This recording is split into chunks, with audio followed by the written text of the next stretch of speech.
Isa ang mga Pinoy boxer sa mga kinatatakutan ng mga kapwa nila boksingero. Nakaranas kasi ang mga ito sa kakaiba o pambihirang bilis at lakas ng ating mga Pinoy na boksingero. Ang bansang Mexico o ang mga Mexikanong boksingero ang numero unong pinakamahigpit na katunggali ng ating mga Pinoy boxer.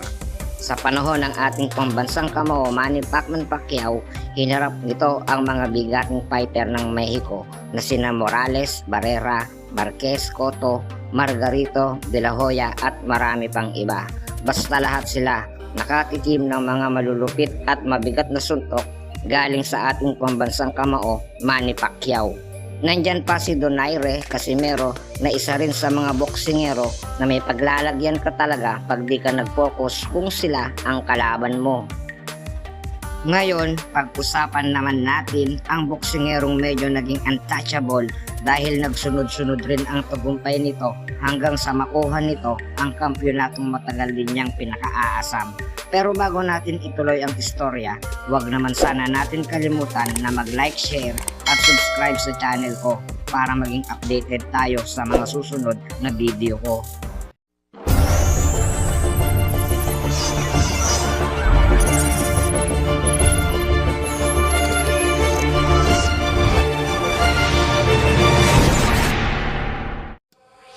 Matapos ang dalawang magkasunod na impresibong panalo ni Mike Magsayo, ay muli na naman natin siyang makikita sa ibabaw ng lona upang bawiin ang titulong nawala sa kanya.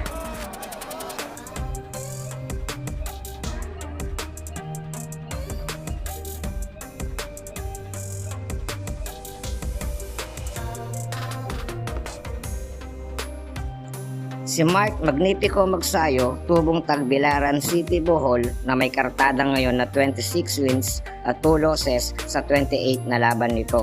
September 22, 2021 nang makuha ni Magsayo ang unang kampyonato nito sa kamay ni Gary Russell Jr. Nagharap ang dalawang fighter na to sa Borgata, Atlantic City, New Jersey. Tinalo ni Magsayo via majority decision at nagawa nga niya na maagaw kay Russell Jr. ang WBC Featherweight Champion. Matapos ang impresibong panalo nito sa kamay ni Gary Russell Jr. ay agad naman itong naagaw sa kanya ni Rey Vargas.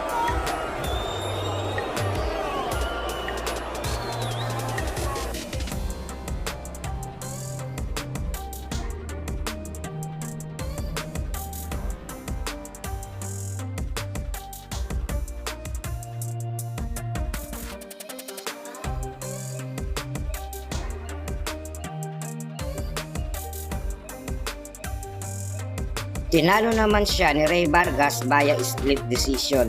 Medyo nagkaroon pa nga ng kontrobersyal sa labang ito dahil marami talaga ang nagtaka kung papaanong tinalo si Magsayo sa labang ito kahit kitang-kita naman na lumamang siya sa mga puntusan dito. Ang sumunod naman na laban ni Magsayo sa ikalawang pagkatalo niya ay nang talunin siya ng isang Mexican fighter na si Brandon Figueroa. May kartadang 23 wins, 1 loss at 1 draw na mayroong 18 KOs. Tinalo naman siya ni Figueroa via unanimous decision na nagkaroon talaga ng isang napakagandang laban.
Matapos ang malupit na panalo ni Magnifico Magsayo laban kay Pablo Cruz.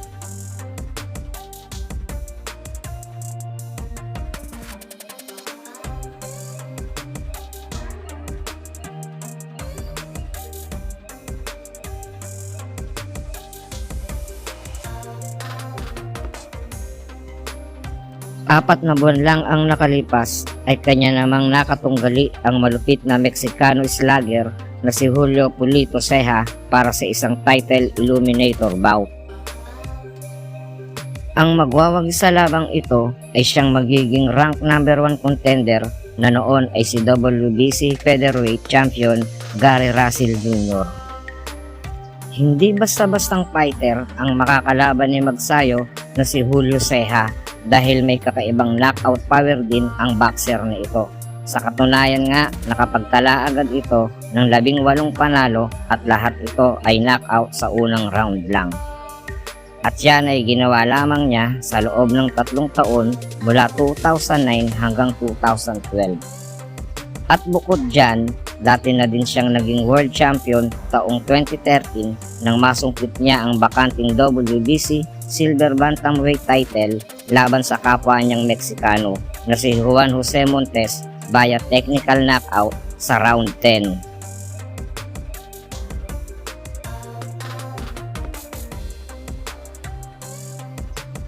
Noong 2015 naman, nang maagaw nito ang WBC Inter-Ring Bantamweight Champion sa isa pang Meksikano na si Hugo Ruiz sa loob lamang ng 5 round.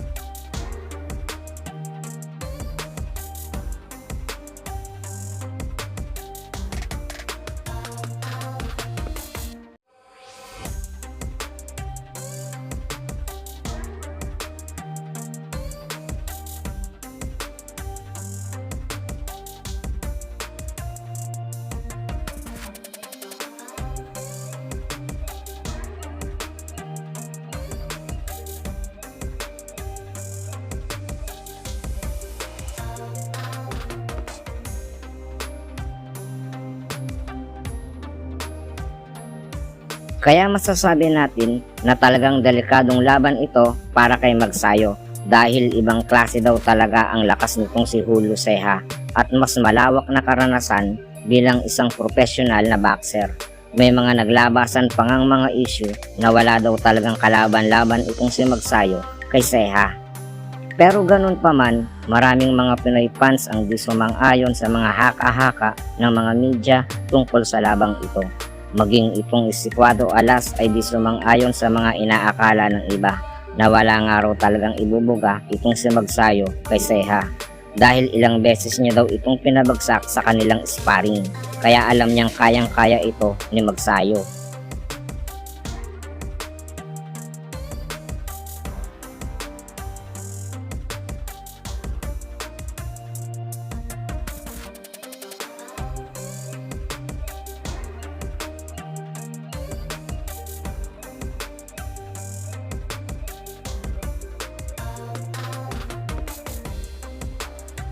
Bago ang kanilang sagupaan ay may undefeated record itong ating kabayan na si Magsayo.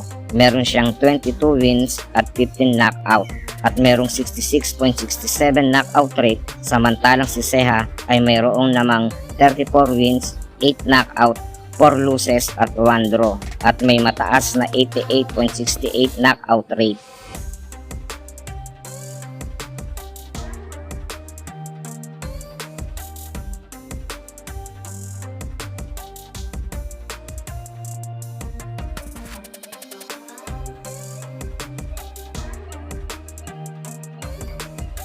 Ang kanilang laban ay ginanap sa T-Mobile Arena, Las Vegas, Nevada, USA, na kung saan ang main event dito ay laban ni Pacquiao at Sogas. Sa mismong laban, unang round pa lang naka-score agad si Magsayo ng knockdown matapos makasapol ng left hook sa Meksikano.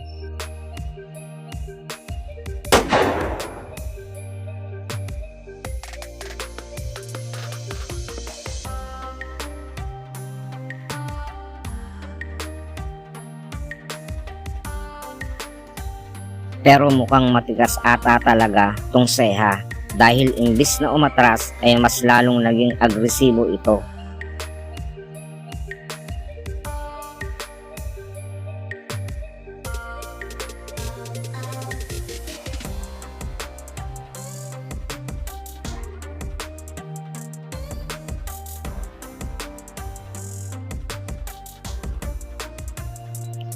Sa mga sumunod na round ay inatake na nito ang bodega ni Magsayo.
Pagsapit ng round 5 ay dito na umepekto kay Magsayo ang mga pinapakawalan ng Meksikano, dahil kung mapapansin nyo ay unti-unti nang bumabagal itong si Magsayo, na agad namang sinamantala ni Ceja na maging dahilan upang ito ay makapagpatama ng solidong left hook sa panga nito na naging dahilan ng pagbagsak nito.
Kung mapapansin nyo, in fighting style ang ginagamit nitong si Ceja kay Magsayo. Napaka-epektibo nito para maipasok ang body shot kay Magsayo. Kaya pagdating ng round 7 ay agad namang naisip nitong si legendary coach na si Freddy Roach na gamitin nito ang clinch o ang pagyakap kay Ceja sa tuwing gagamitan siya nito ng body shot. Nang dahil nga sa diskarte nitong si Magsayo ay unti-unti siyang nakabawi sa laban.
At pagsapit ng round 10 ay dito na winasak ni Magsayo itong si Ceja.